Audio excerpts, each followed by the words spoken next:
Good evening, traveler. I am Silas Whitmore. Tonight we will drift into another life, one far removed from the comfort of your warm bed, a life you would not survive for even a day, the life of a medieval blacksmith. Picture a small timbered shop. It waits at the edge of a quiet village road. Inside, the forge glows, hot, relentless, like a breath from the underworld. The air is heavy. Smoke, ash, the sharp bite of scorched iron. A hammer falls, again and again. Its rhythm slow and steady. Sparks rise, then fade like tiny fireflies, vanishing into the dark rafters above. There is no beauty here. No soft music. No graceful slow-motion art like the stories tell. There is only toil. Endless, loud. Heat that does not forgive. Work that does not end. Yet there is calm. A quiet lesson in endurance. The blacksmith's arms ache. His lungs burn with every breath. Still, he works. Because this world, this rough, stubborn medieval world, cannot turn without him. Horses need shoes.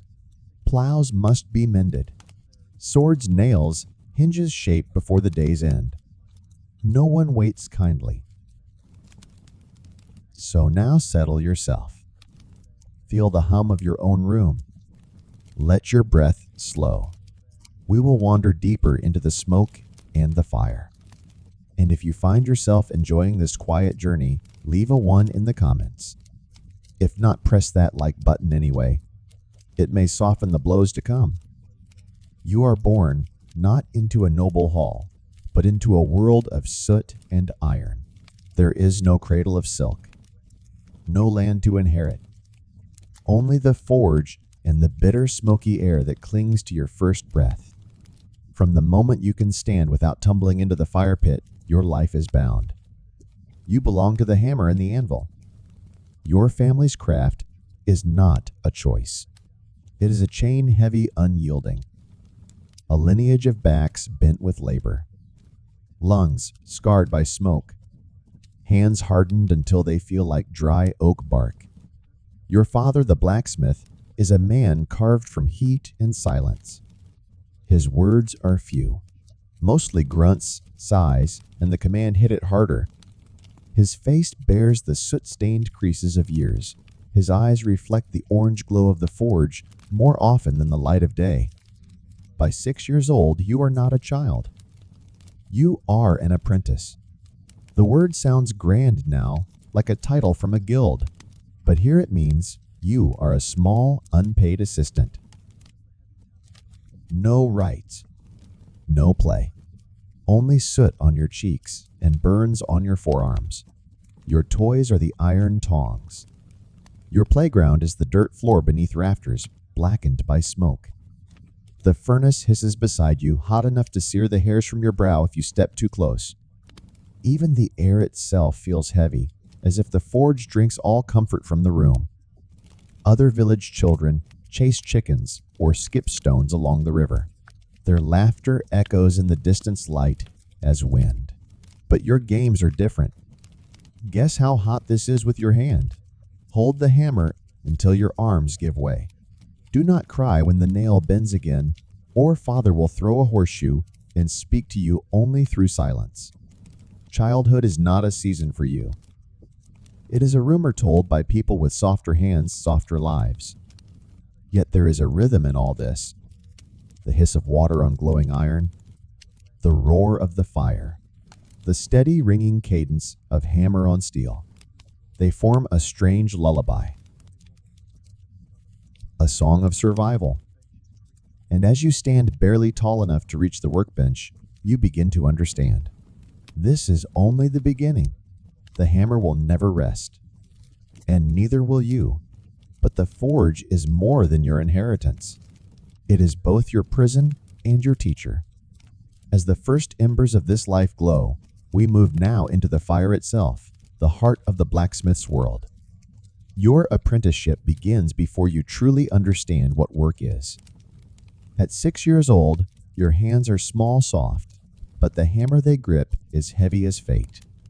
The forge does not care for your age or your tears. It only hungers for fuel, for labor, for you. Each day begins before dawn. The world outside still sleeps, but the fire in the forge must wake first. You rise to the sound of your father's boots on the dirt floor. There are no kind words to rouse you. Only the scrape of iron and the hiss of bellows filling the cold air with sparks and smoke. Your task is simple but endless. Stoke the fire. Pump the bellows until your arms burn. Carry buckets of water that weigh more than your own body. Fetch the coal. Hold the tongs steady while your father shapes the glowing metal with blows that shake the ground beneath your feet. You learn quickly that mistakes are costly. A nail bent at the wrong angle earns you silence, or worse, a horseshoe flung to the floor. A missed step could mean a burn, a scar, or a scar you do not live to see heal. You discover new lessons each day. How to avoid the angry spit of molten iron. How to breathe shallow when the smoke grows too thick. How to sleep standing leaning against the anvil when exhaustion swallows you whole. There are no festivals for you, no idle afternoons. Holidays are only words spoken by other families. The forge does not stop for feast days, nor holy days. If a knight demands a sword or a farmer needs his plow mended, you will work until the moon is high and again when the rooster wakes. In time, your arms grow hard. Your back begins to bow.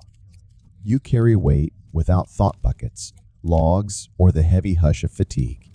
By 10 years old, your palms are blistered, scarred, and your breath tastes of smoke even as you sleep.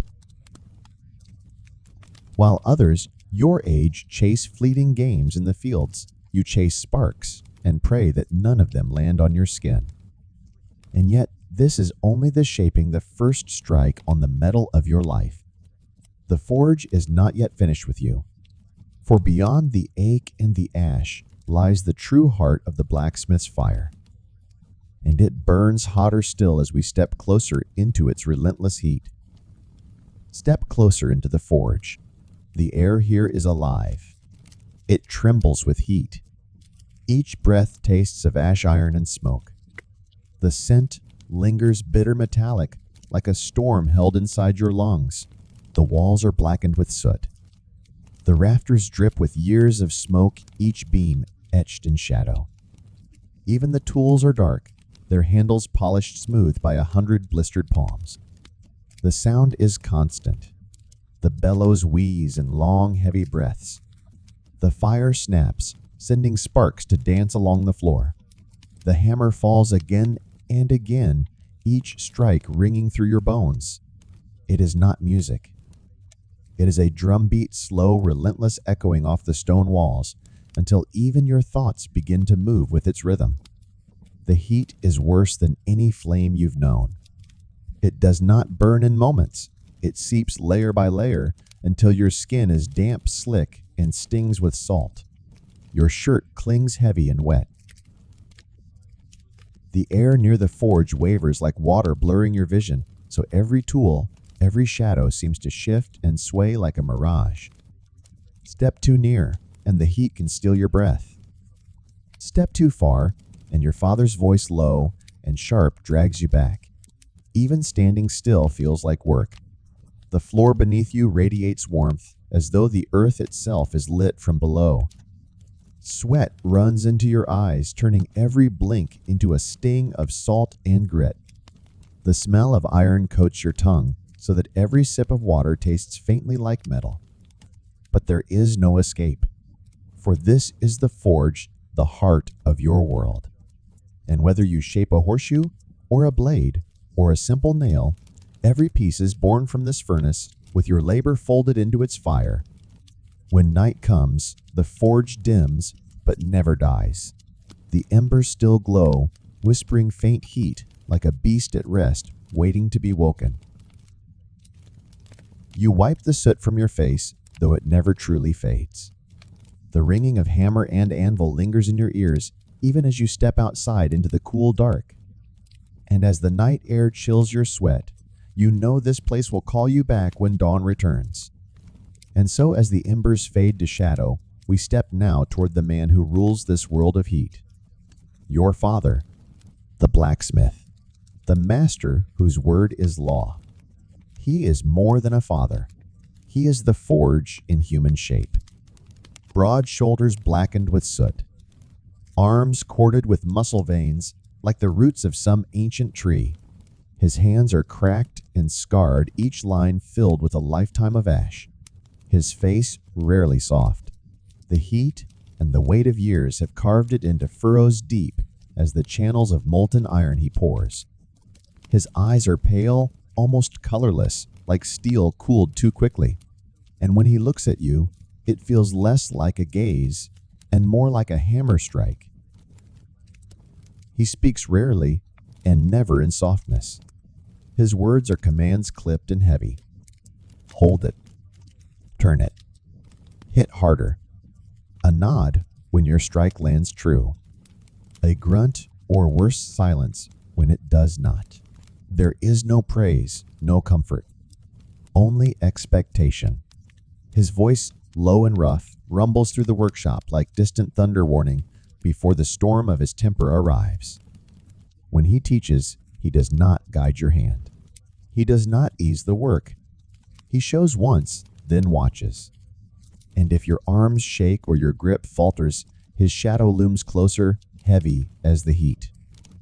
A misstep can bring his sharp words quick and cutting. A worse mistake may bring a tool flung to the floor, ringing louder than any shout. He does not strike you, but his silence when he turns away weighs heavier than iron. And yet, for all his hardness, he is steady. The forge bends to his rhythm. The flames rise when he wills it. The iron obeys his blows, taking form as if the metal itself fears him. Villagers speak his name with respect and a hint of caution. Knights bring their swords farmers, their plows not because they like him, but because he is the only one who can make their steel sing true. As his child, his apprentice, you live in the shadow of his presence. Each breath feels measured as though the air itself listens for his disapproval. Your arms ache, not just from labor, but from the weight of trying to meet his silent standard. And yet a part of you leans toward his approval, rare as a cool breeze in summer. When he nods once without words, it feels like the world itself has shifted. But his lessons are not just of craft. They are lessons of survival. Endure the heat. Ignore the pain. Work until the work is done. He is the storm and the mountain that stands after it. And as you grow beneath his gaze, you realize the forge is not the only trial you must endure. For tomorrow brings the endless tasks that make this life a living weight. Your day begins long before the sun. The village is still dark, the air still cool, but the forge does not wait for dawn. The embers must be stirred, the coals fed before the first rooster even thinks to crow. You rise from a straw bed, your joints stiff, your breath clouding in the chill air. There is no breakfast waiting. Only yesterday's stale bread and a swallow of thin ale to wet your throat. Then the work begins. The morning tasks are endless, though they never change. Haul the buckets from the well. Stack the wood by the forge. Pump the bellows again and again until your shoulders burn and your hands grow numb. The forge roars to life, its heat pushing back the cold, and soon every breath tastes of smoke and iron. The first customers arrive as the sun lifts a farmer with a broken plow, a shepherd needing hinges, mended a cooper wanting a hoop for his barrel. Each job is small, but each takes time and every piece must pass through your hands. The hammer becomes your companion and your burden. Strike after strike, the sound rings through the shop, steady, unchanging. The rhythm numbs your thoughts, even as it numbs your arms. Sweat runs down your back, darkening your shirt. Your fingers blister the raw skin sticking to the handle of the tools. By midday, the heat feels heavier than the iron itself. Your body aches, but there is no pause. A knight arrives demanding his sword be balanced and sharpened before dusk. The farmer returns his plowshare glowing in the fire, needing another pass under the hammer. There is no schedule, but the work does not end. Even as evening comes, the shop is still alive. The glow of the forge paints the rafters in shifting orange light. Your arms feel like lead, but still you move, turning, lifting, striking. Dinner, if it can be called, that is eaten standing by the fire. A scrap of salted meat, a crust of bread washed down, with more ale because the water is not to be trusted. The sky outside fades from gold to black, but the forge does not sleep until your father says so. When at last the fire is banked and the doors closed, your muscles feel hollow as though carved out by the day itself. The ringing in your ears follows you home, a ghost of the hammer's rhythm. And yet you know this is only today. Tomorrow, the cycle begins again, and with it come dangers that lurk in every strike, every ember, every breath you take in this place. The forge is not only a place of work, it is a place where danger breathes. Each ember, each spark, each careless breath holds the weight of risk.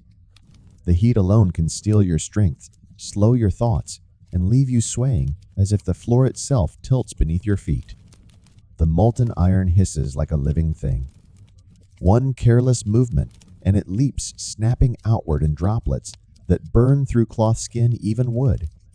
They land with a hiss, leaving tiny scars across your arms, your legs, sometimes your face. The smell of singed fabric, or worse, hair, is a scent you learn to know too well. You flinch, but the hammer does not wait. The work must continue even as your skin stings. Then there is the smoke. It curls thick around your head, creeping into your lungs like a thief. Each breath tastes heavy, metallic, dry. Your chest feels tight by midday, your throat raw by dusk. Sometimes the smoke grows so thick that your sight blurs the world, swimming as the rafters above seem to bend and sway. You press on because stopping is not a choice. And the tools themselves carry their own threats. The hammer, heavy and unyielding, can miss its mark. One strike gone astray, and your hand can shatter bones or split skin before you even feel the pain. The tongs, slick with sweat, can slip, letting a piece of glowing metal fall where it should not. Every tool is a servant and a predator waiting for your moment of weakness. Even water meant to cool and calm holds peril here. The quenching barrel steams and spits when hot iron meets its depths. Stand too close, and the scalding spray can find your arms, your face. The hiss of that meeting is like a warning reminding you that nothing in this place truly rests. These dangers are not rare. They are constant companions. You carry the marks of the forge upon your body, scars tracing your hands. Your forearms faint, burns like shadows on your skin. The aches, the stings, the ragged breath, they are as much a part of this life as the hammer's song. And yet tomorrow you will return. You will stoke the fire lift, the hammer breathe the smoke, because this is your craft, your duty, and the only life you know. But as the dangers linger, so too do the people who bring more trouble, those who call upon the blacksmith, not always with patience, nor with kindness. In a world where most labor earns little more than hunger, the blacksmith stands apart. Your back aches, your lungs sting, your arms tremble, but your work carries weight beyond your own survival. The village does not turn without you. The plows, the nails, the hinges, the tools, even the swords that guard the Lord's hall all pass beneath your hammer. And for that, people notice. Your earnings are not riches. There is no gold piling in your hands. Often payment comes in strange forms. A farmer leaves you grain, or a cut of pork, or a promise of labor come harvest.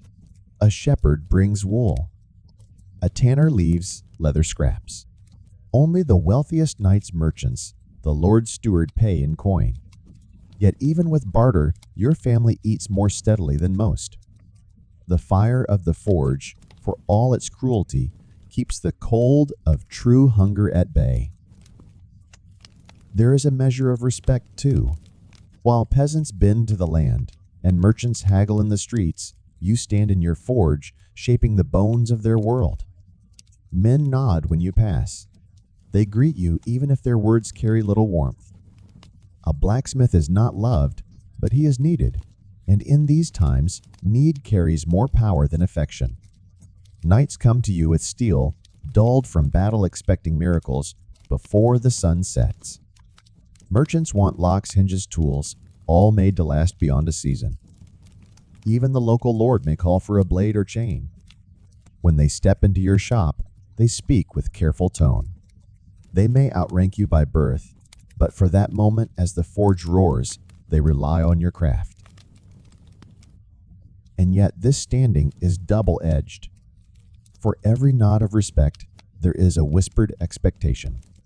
You cannot falter. A broken tool, a blade that bends a nail that snaps can stain your name faster than the soot stains your hands.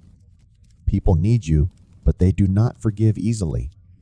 Still, when the day's toil is done and you step outside the forge, the cool air on your smoke-stung skin, there is a quiet pride. You are not rich, not gentle, not free of pain, but your work matters. In a village where most toil unseen, your hammer leaves marks that hold the world together. Yet not all who come to your forge bring gratitude. Some bring impatience, arrogance, or quarrels that test more than your strength. They test your temper as the next day's clients begin to arrive. The forge is not just fire and iron. It is voices, demands, faces that arrive with the rising sun and linger long after you wish them gone. Some bring work, others bring headaches disguised as orders. All in their own way, remind you that a blacksmith's burden is more than the hammer's weight. The knights are the loudest. They ride in their armor dusty from the road, their voices heavy with command. Their swords must gleam, their lances must be balanced, their spurs must shine all before the sun dips low. They speak of honor as if it will sharpen the steel themselves. They watch you work, tapping their boots, sighing at each strike, as though impatience will bend iron faster. When their weapon is finished, they nod once, as though granting a favor, and ride off without a word of coin until your father glares. The merchants bring a different strain of trouble.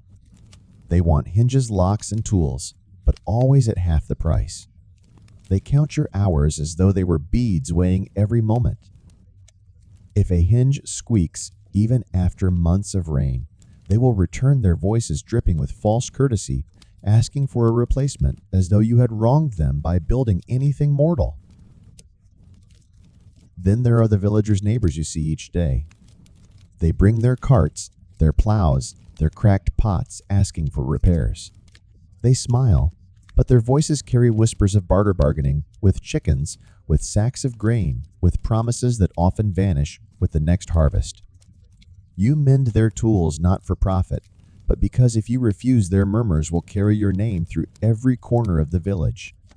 And worst of all, the occasional lord's steward. He arrives in fine boots, stepping lightly as though the soot beneath his feet might rise to soil him. He hands you a scroll, sealed with wax listing demands in tidy script chains for the dungeon hinges, for the gate weapons, for the guards. No thank you. No coin, not yet. Only a promise that the Lord will remember your service.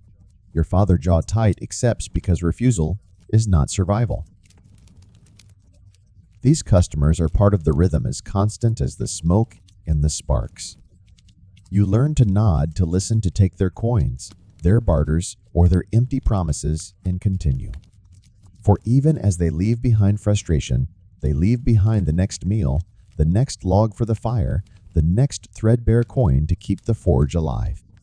But these long days, filled with haggling voices and clanging steel, carve a deeper toll, not just on your patience, but on your body.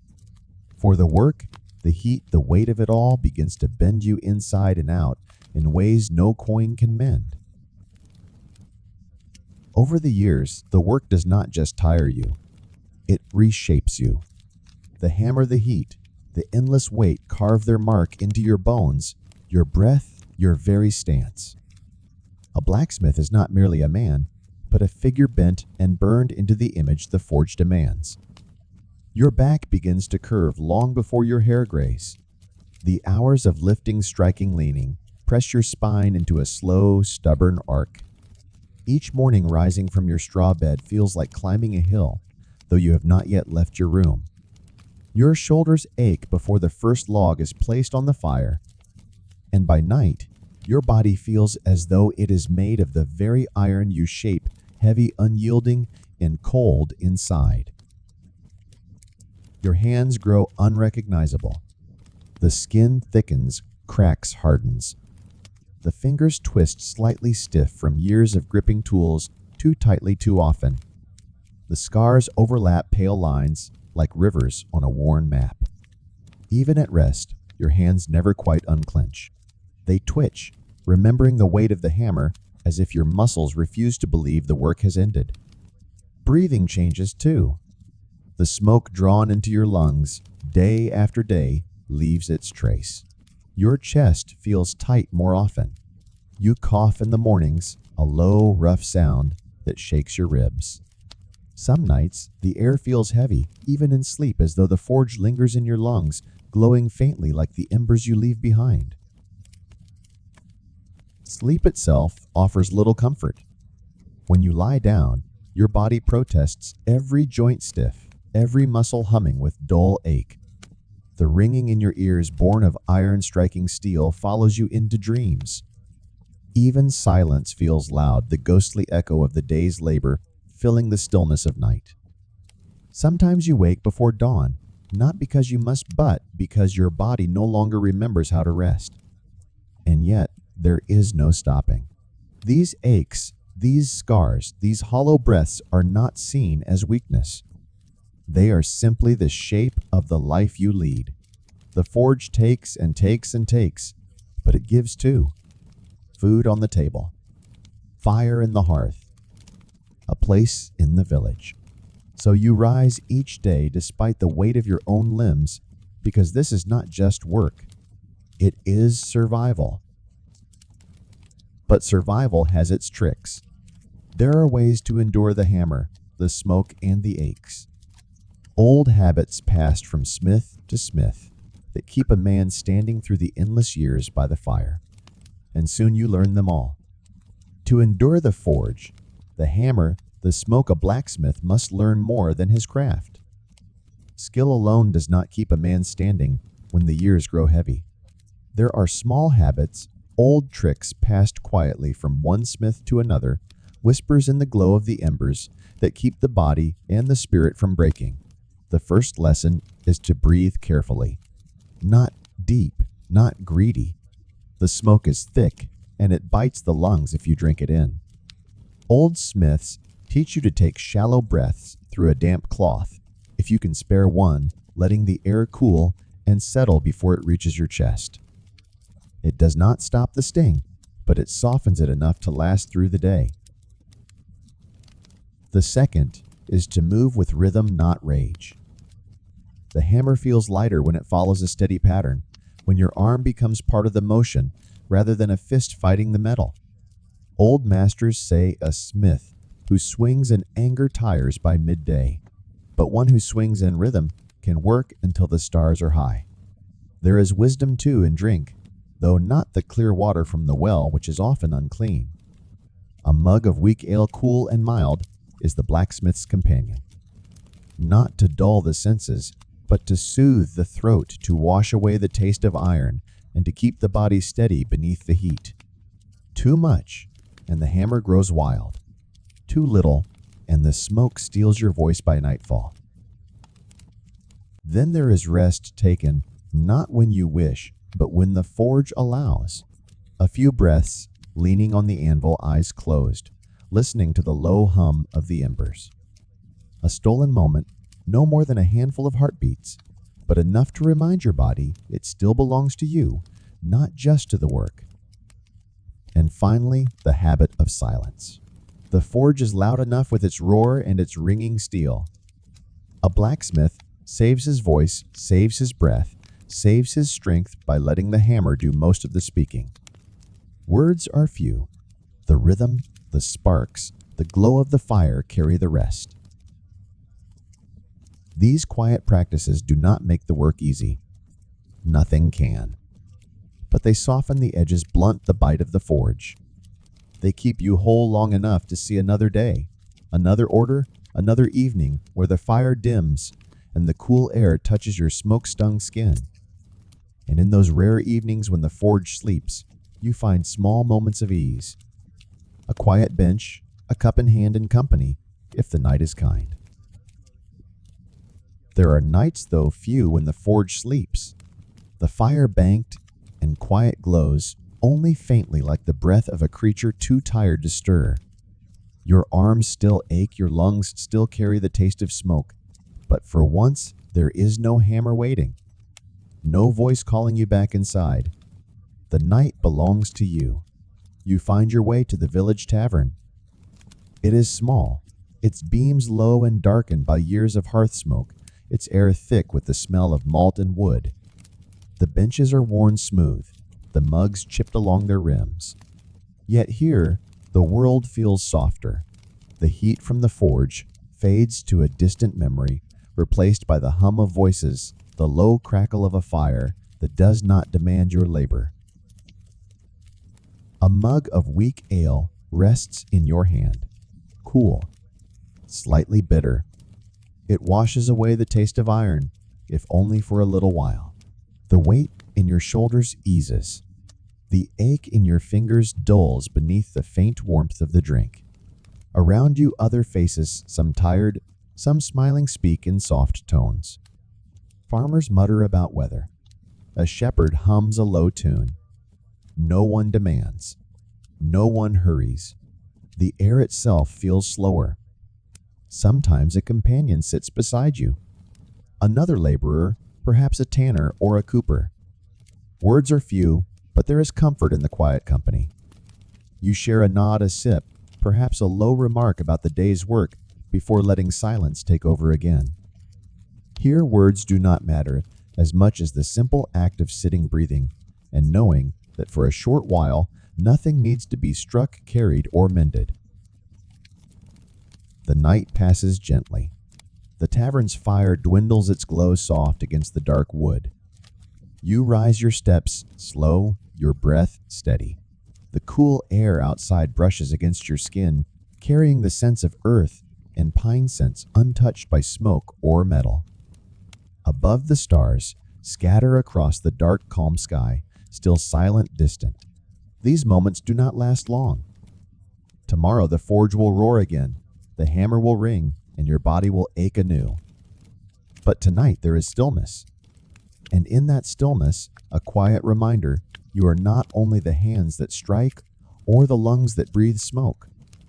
For now, you are simply a soul beneath the stars, listening to the soft wind until the work calls once more.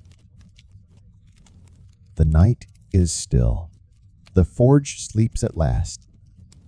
Its fire, once a roar, is now a low glow, like the faint breath of an old creature curled in the corner of the shop. The air is cooler now, carrying only a hint of ash. The hammer rests. The bellows are silent. Even the anvil seems to exhale its iron body, cooling, fading from the day's heat. You walk slowly through the quiet shop. The wooden floor creaks beneath your tired steps. The walls, dark with soot, reflect the last orange light of the dying coals. Every muscle feels heavy, as though your body has been forged alongside the tools you shaped. Your arms no longer wish to lift. Your back bends, not from duty now, but from weariness. Outside, the night is soft. The wind moves gently through the grass, carrying the scent of damp earth. The sounds of the village fade into whispers, a dog shifting in its sleep, a shutter tapping against a wall, a distant owl calling from the woods. Each sound feels distant, as though the world itself is preparing to rest. You make your way home, a small, smoke-stained dwelling not far from the shop. The door creaks as you step inside. The single room is dim-lit only by a faint ember in the hearth. The air smells faintly of wood and ash, but it is warm, familiar. There is a simple meal waiting: bread, a scrap of cheese, perhaps a piece of salted meat. You eat slowly, more out of need than hunger. Each bite feels heavier than it should, as if your body, tired to its bones, struggles to finish the day. When the meal is done, you lie down on the straw mattress in the corner. The straw crackles softly beneath your weight. The blanket coarse and thin smells of the forge and the fields alike. You close your eyes. The ringing in your ears, the ghost of hammer and anvil, begins to fade, replaced by the soft rhythm of your own breath. Outside, the wind brushes gently against the wooden walls. The stars remain steady above the dark fields. The village sleeps, and at last so do you. The aches, the burns, the smoke all sink into the background, leaving only the quiet. The kind of quiet that feels heavy, but kind. Tomorrow will bring more heat, more weight, more work, but for now you drift slow and still into a sleep deep as the night itself. And now the forge grows cold. The embers dim to shadows, fading into the stillness of the night. The day's weight slips away like smoke, rising and vanishing into the dark. Your body rests heavy and quiet, while the world beyond the walls softens into silence. The blacksmith's life is not a gentle one. The hammer strikes. The smoke burns. The heat presses until even your breath feels heavy. Yet beneath all the ache, the soot, the endless rhythm, there is a strange stillness. A reminder that even in a life carved by toil, there are moments, brief but certain, where peace lingers. Perhaps it is in the cool air that greets you when the door closes behind the day, or in the soft voices at the tavern where no one asks and no one rushes, or in the quiet breath before sleep when the ringing fades and only your heartbeat carries on in the dark. These are the threads that hold the life of a blacksmith together, as surely as nails hold timber or hinges hold a gate. Now, as the night deepens, you may let the weight of the day sink away. Let the sound of the forge fade from your mind. The heat, the hammer, the voices all dim to nothing. In their place, there is only calm. The kind of calm that lets the body loosen, the breath slow, and the mind drift into the soft dark of sleep. If this tale has carried you gently through the embers of another life, leave a 1 in the comments below. And if you did not, well, press the like button anyway. It might help soften the sound of the hammer the next time we meet. Good night, traveler. Rest well.